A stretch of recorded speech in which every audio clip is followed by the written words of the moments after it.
Delivered on the dotted line. Let Philadelphia freedom ring and patriotic voices sing. Red, white, and blue, never give up. You represent America! Hoping and praying for a brighter day. I listen to my heart and I obey.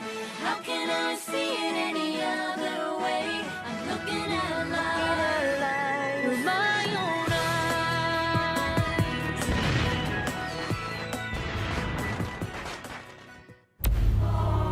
Here are some exciting scenes from today's episode of Liberty's Kids.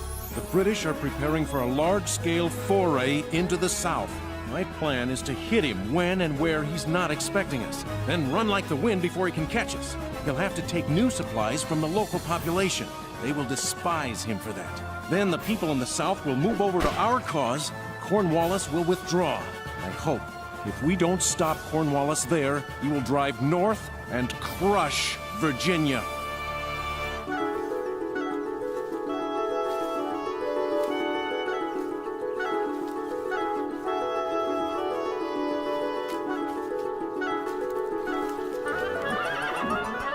General Greene, being appointed to command the Southern Army is quite an honor.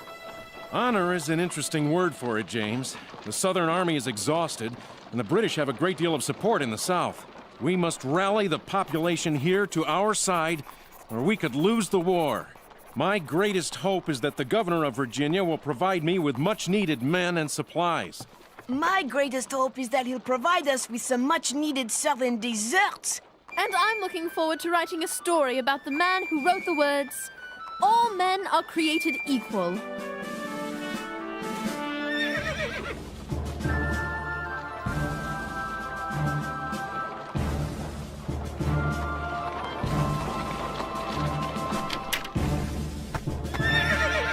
The governor's mansion!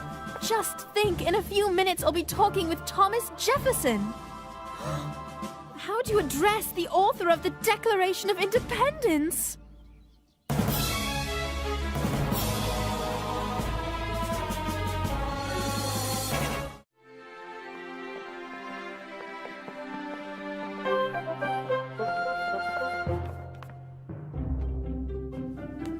Your Excellency.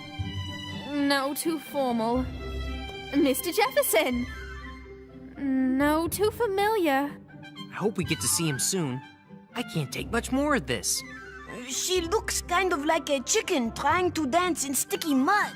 Sir, great to see you again. Ah, that's better. The governor will see you now. Sir, great to see you again.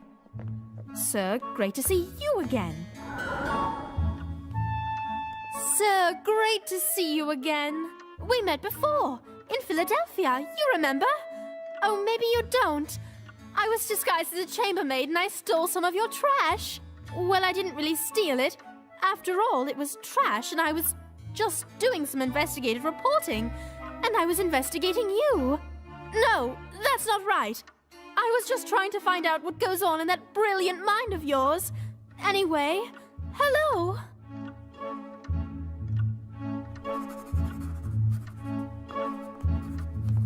James, tell me that wasn't perfectly awful. It was better than I could have ever hoped. Forgive me. I was jotting down a thought about developing free schools that all our nation's children could attend. A pleasure, General.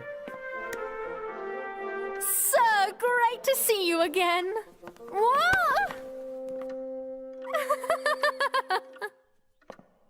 And you must be Henri. Henri Richard Maurice Doutois Lefebvre, from France.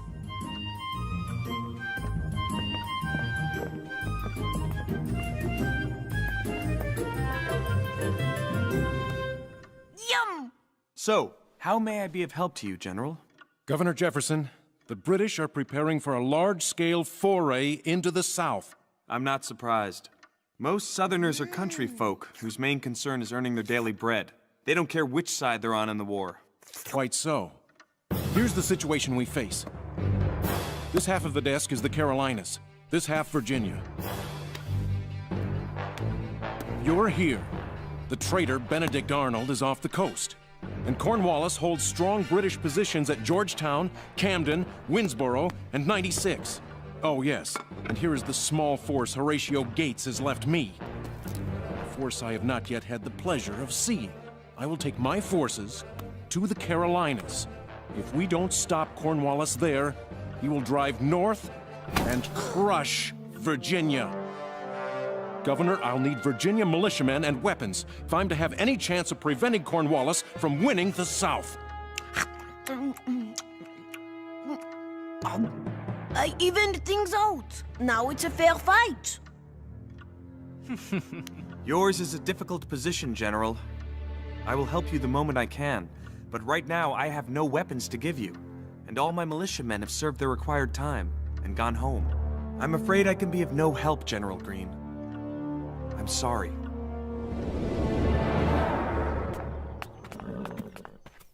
Soldiers can be asked to serve additional time, but cannot be forced to do so.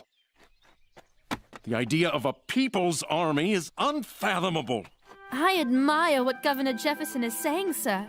Giving men the right to choose whether they will or will not fight sounds to me like freedom. But we're in a war, Sarah. We won't have any freedom if we have no soldiers. You do have a point, James. General, I hope you are successful in North Carolina. And James, Henri, I'll keep you up on events here in Virginia. In the meantime, I plan to find out how Thomas Jefferson found the inspiration to write the Declaration of Independence. I hope you don't end up as disappointed in Governor Jefferson as I am. Be well, Sarah. Be safe.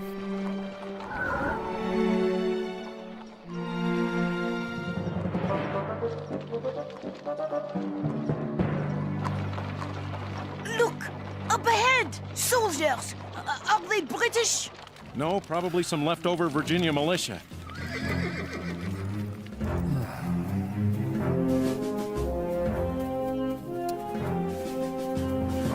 I am General Nathaniel Greene. Who's your commanding officer?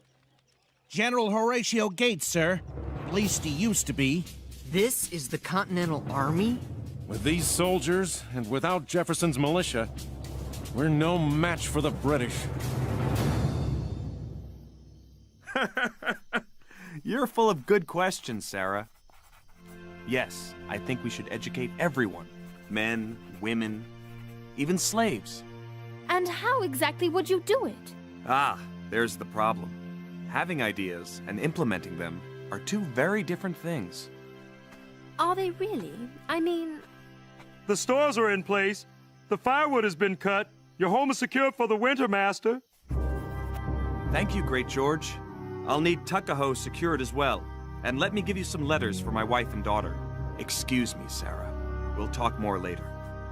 Being governor takes a great deal of time from my family. Fortunately, I have help in remaining in contact with them. Help? You own other human beings and you refer to them as help? You own slaves! You, the man who wrote the Declaration of Independence, is what I wanted to say, but I didn't have the nerve. And by the way, Governor Jefferson is still unable to raise any militiamen to send to General Greene. As always, Sarah. Have you noticed that every week it gets harder to tell what's in the soup? We've got the usual bear fat, but this batch looks to have beaver tail and muskrat. That can't be beaver tail. It's got a tooth in it. A tooth? I'm not eating this. That's a first. But don't complain to the cook. Poor guy has to make meals out of anything he can catch.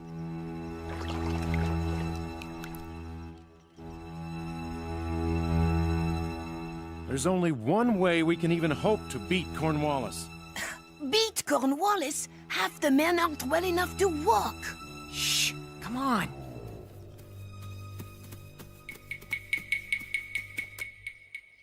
My plan is to hit him when and where he's not expecting us, then run like the wind before he can catch us. Chasing us will force Cornwallis to use up all his supplies.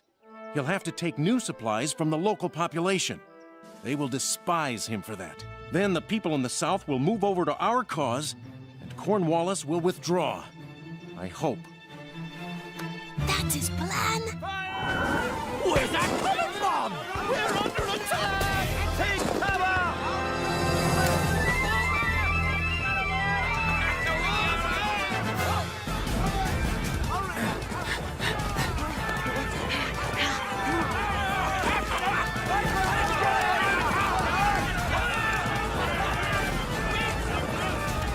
Dear Sarah, I don't know if General Greene's plan to get the British to chase us all over the Carolinas is helping us win the hearts and minds of the population, but I sure am getting to see a lot of the country.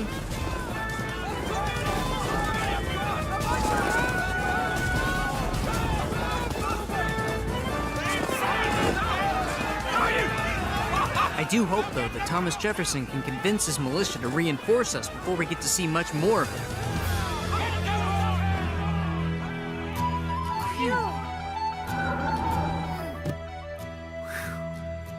But Sarah, how are you? Have you finished your interview with Thomas Jefferson? I can't wait to read it. No, James. What can I possibly ask him that wouldn't be horribly disrespectful? Governor, would you please tell your slaves about how all men are created equal? And on top of it all, Benedict Arnold is attacking from the north. Oh, that traitor! James, we are forced to evacuate Richmond.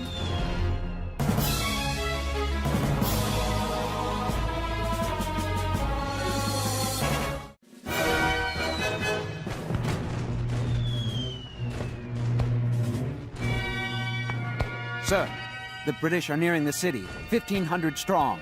What of our militia? Of the 4,600 men you called up, only 200 have reported.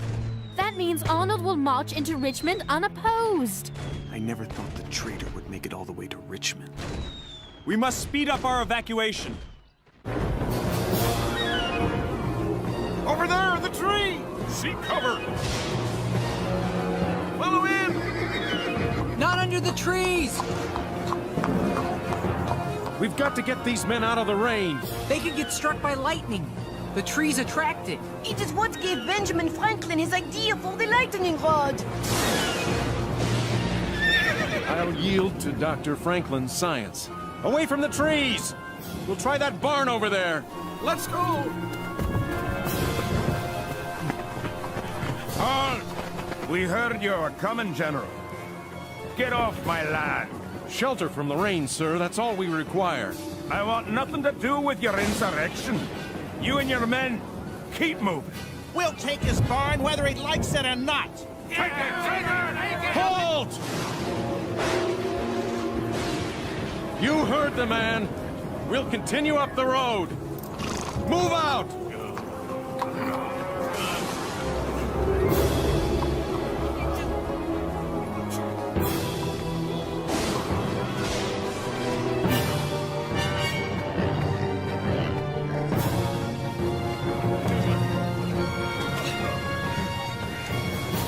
James, What? I don't think this strategy, always running from the enemy, is working. That's because you don't understand General Greene's brilliant tactics. At least this is an army now. An army people might join. An army that can't feed its soldiers or keep them dry? Oh, sure, I join that army. We have to put our faith in General Greene.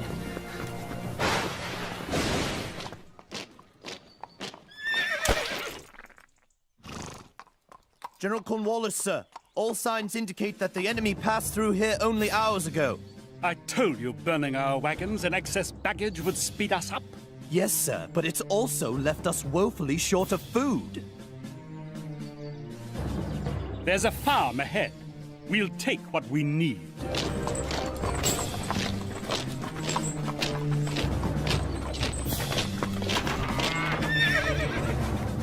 No, stop! You can't do that. No!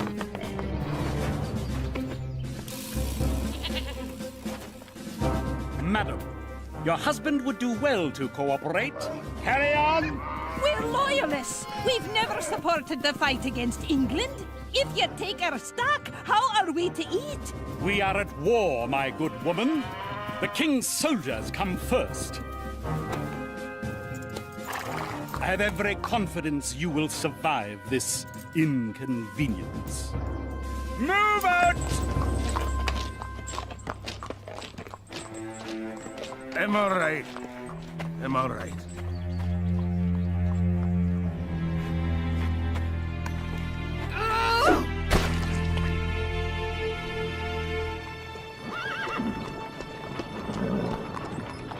Dear James and Henri, the British have withdrawn to Portsmouth, and we are returning to Richmond. Prior to our evacuation, Governor Jefferson had finally made some progress toward convincing the Virginia legislature to provide men and supplies for General Greene. Now he must start all over, and as for my interview with the governor, it will instead be an expose revealing his awful hypocrisy on the issue of slavery. I'm sorry to be the bearer of bad news. Sarah.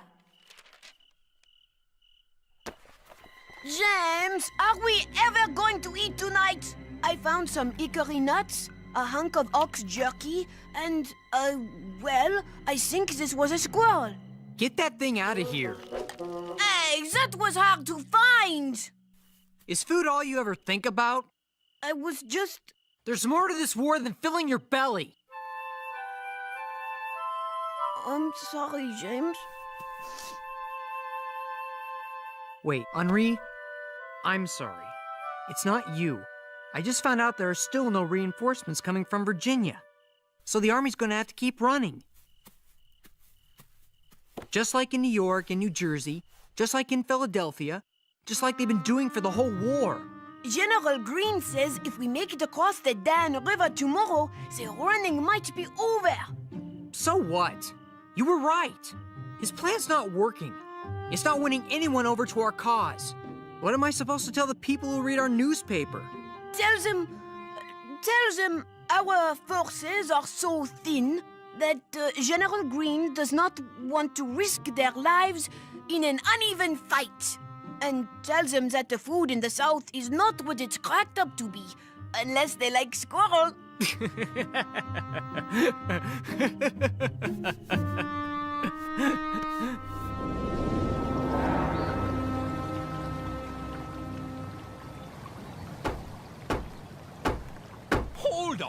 Hold on! I need to get my men across the river, and quickly. If the British catch us here, we'll be destroyed. Where are the fords? Fords? Yes, the best places to cross the river. Use your eyes, Colonel. The river's in flood. Then I'll need your boats. Is that so? British or Continentals, you boys are all the same. Think you can take whatever you want? Well, I know you're not going to send my boats back. That's just be giving the redcoats a way to cross the river. So, you're going to have to pay for them before you can take them. That's only fair. I'll make you a trade. You will? I'll give you 20 horses for your boats. Good ones. Why am I just watching? This is a great story.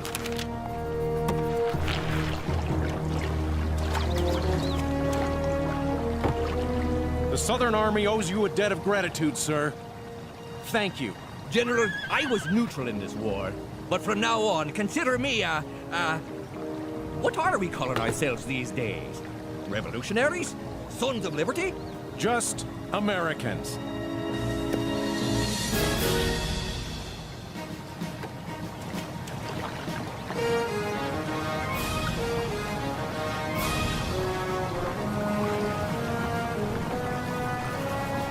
Maybe we'll win their hearts and minds after all. American! I'm an American!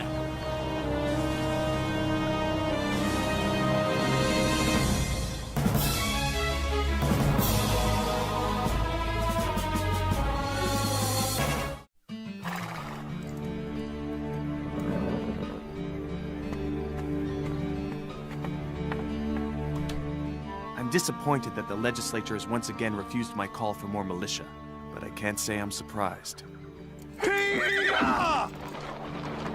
If you need men, sir, what about learning from the British?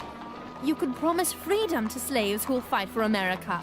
I might support it, but the Virginia legislature never will. The state's economy is dependent upon slavery. Is the economy as important as the fact that all men are created equal? No, Sarah, it isn't nearly as important. But Governor Jefferson, you own slaves. Yes, but I have proclaimed slavery an abomination that must be brought to an end. Proclaimed? With respect, sir, proclaiming isn't doing. This is a young country, Sarah. Still locked in a battle for its own survival. There are countless issues to be addressed, limitless problems to be solved. Slavery is one of the biggest. And Sarah, we will solve it. Do you view me and my colleagues as great men? Yes, sir, I do. Well, we are great. Great with human flaws, as well as human hopes. I doubt there's a man among us great enough to see the horror of slavery eliminated in our lifetime. I've tried, and I will keep trying. And if we cannot correct this abomination, then those who follow us shall. Take courage in that. Governor Jefferson, I must confess. I've been writing an expose about you and your slaves for Dr. Franklin's Gazette. But now, after listening to you, I don't think I'll publish it. I commend your passion, Sarah. When the war ends, I intend to draft a plan for freeing all the slaves in this country. I'd welcome your thoughts on the subject. Governor Jefferson, you don't know what you're getting yourself into.